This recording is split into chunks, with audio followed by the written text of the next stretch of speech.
Break के बाद स्वागत है आप सभी का। केंद्र सरकार ने पेट्रोल पर करीब 9 रुपए 50 पैसे तो वहीं डीजल पर 7 रुपए 50 पैसे कम किए हैं, जिस पर अब सियासत शुरू हो गई है।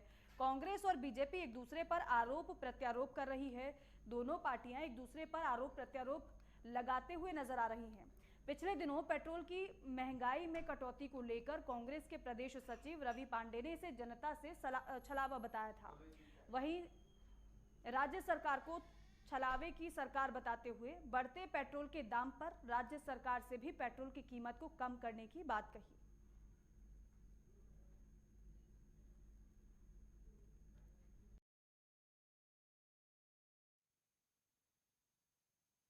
भारतीय जनता पार्टी की जो केंद्र में सरकार है वो जनता के प्रति संवेदनशील सरकार है। नरेंद्र मोदी जी की सरकार ने अभी पेट्रोल और डीजल में जो टैक्स कम किया है, इसके कारण पेट्रोल और डीजल का दाम कम हुए हैं। इसके लिए मैं भारतीय जनता पार्टी के हमारे ज़िले की तरफ से उनको बहुत बहुत धन्यवाद देता हूं कि उन्होंने जनता की समस्या को ध्यान में रखते हुए पेट्रोल और डीजल की महंगाई को कम करने के लिए एक बहुत ही महत्वपूर्ण कदम उठाया है। इसके लिए हम उनको धन्यवाद देते हैं और भारतीय जनता पार्टी जनता के साथ है और हमेशा जनता के साथ रहेगी। सर, कांग्रेस ये कह रही है जनता पार्टी की जहाँ जहाँ सरकार है वहाँ पर पेट्रोल और डीजल के दाम कम हुए हैं, लेकिन जहाँ जहाँ कांग्रेस की सरकार है वो केंद्र सरकार ने जिस हिसाब से टैक्स कम किया है उसके हिसाब से इनको भी अपना टैक्स कम करना चाहिए।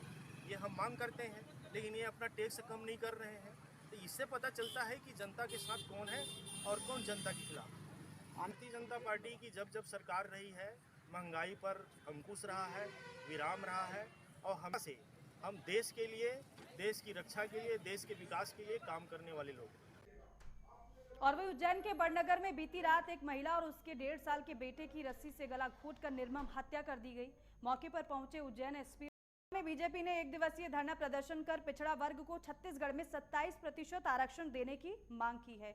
बीजेपी ने जिलाधीश के जरिए प्रदेश सरकार को ज्ञापन सौंपा है।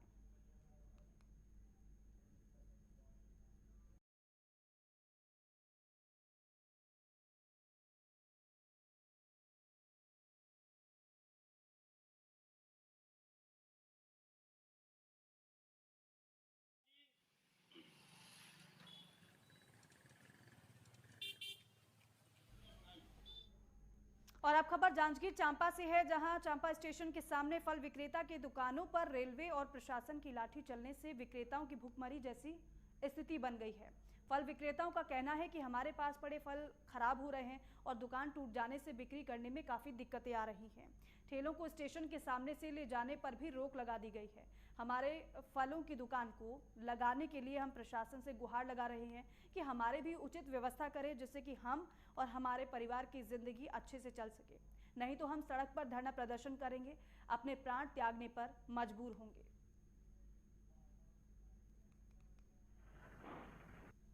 समस्या है क्या भैया, हम लोग को बिना व्यवस्था किए है दुकानों को तोड़ दिया गया है। अब हम लोग के सामने रोजी रोटी की समस्या है और ठेला लगा रहे हैं और प्रशासन और जिला प्रशासन के द्वारा सब तोड़ा गया है। किसी प्रकार का आपको नोटिस दिया गया था? नोटिस दिया गया है, शाम को नोटिस दिए हैं, सुबह तोड़ दिए हैं सर। एक दिन पहले नोटिस दिए हैं, उसके बाद तोड़ दिए हैं। हम लोग वैकल्पिक व्यवस्था कुछ बना नहीं पाए हैं। ठेला लगा रहे थे, ठेला लगाने देंगे, मान लो तोड़ दे रहे हैं तो हमको ठेला लगाने देंगे, लेकिन वो सब कोई लगाने नहीं दे रहे हैं। आरपीएफ अलग दौड़ा रही है, वहाँ से गुजर रहे हैं तो आरपीएफ हमको पकड़ के चालान करना चाह रही है। छत्तीसगढ़ के मुख्यमंत्री भूपेश बघेल ने दंतेवाड़ा से प्रदेश के किसानों को फसल